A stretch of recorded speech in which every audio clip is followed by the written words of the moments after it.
Պարոն Կարապետյան,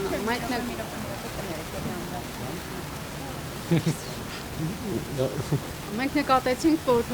այս պատարագին ևս նստած էի գետնաբեմ տանող աստիճանների վրա, նախորդ կիրակի ևս երբ Նիկոլ Փաշինյանն էր այստեղ պատարագի մասնակցում, ՀՊԱ-ական պատգամավորները քննադատեցին ձեզ, նշելով, որ չստացված շոու արեցիք, ինչպես կարձագանքեք։ Ինչը,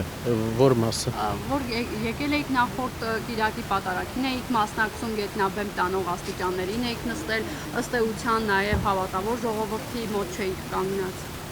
Բայց միշտ ամեն կիրակի ես գետնաբեմում եմ նստում, գետնաբեմ չէ, աստիճանների վրա եմ նստում, որ լավ երևա, այս վերջի 10 տարվա ընթացքում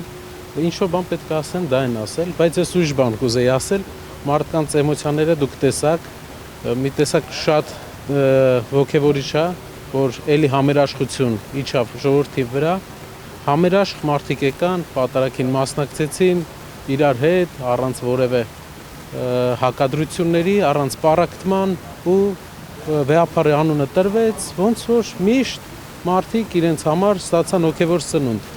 Պառակտումը մարդիկ կան Հայաստանում, որ ամենտեղ գնալով պառակտում են մտցնում։ Անկախ հայացքներից այստեղ մարդիկ կարող է լինեն տարբեր հայացքներ ունենան,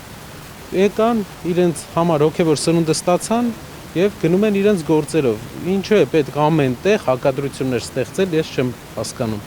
Պարոն Կարապետյան, երբ ասում եք, որ միշտ պատրաստ ենք մեր ձևով եկեղեցու կողքին լինել, այս լարվածության ֆոնին ինչպես եք պատրաստվում ձեր ձևով լինել եկեղեցու կողքին այս փուլում մասնավորապես եւ ինչ է ենթադրում մեր ձևով։ Արդյոք դա ենթադրում է ի պաշտպանություն եկեղեցու ակցիաներ անել կամ այլ գործողություններ։ Դա ընթացքում կիմանանք։ Լավ, շնորհակալ եմ շատ, ձեզ լավ օր։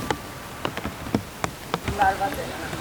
Բոլոր տեղերը, որտեղ իրենք գնում են, պառակտում է ու հակառակություն ու հակառակության վերջը պետքա դրվի Հայաստանում։ Բոլոր տեղերը եկեղեցիա գալիս հակառակություն, լարվածություն, բանակի հետ կապված հակառակություն, լարվածություն, դատական համակարգում բոլոր տեղերը։ Գյումրիում էլ այսօր պատարագ է եղել մեկ քաղաքացու եկեղեցուց դուրս են անել Գարեգին երկրորդ Բայց դուք տեսաք ինչ էներգետիկա ունենք մենք այսօր ու բոլոր եկեղեցիներում Հայաստանի այս նույն էներգետիկան կար, մարդիկ համերաշխ ուրախ Ինձ թվում է դա վերականգնվելու է Հայաստանում վաղ թե ուշ, դա մի մարդ չի կարող պառակտել մեզ երկարաժամկետ, կարճաժամկետ ինչ-որ բան կարող է անել, բայց երկարաժամկետ ոչ, լավ օր ձեզ։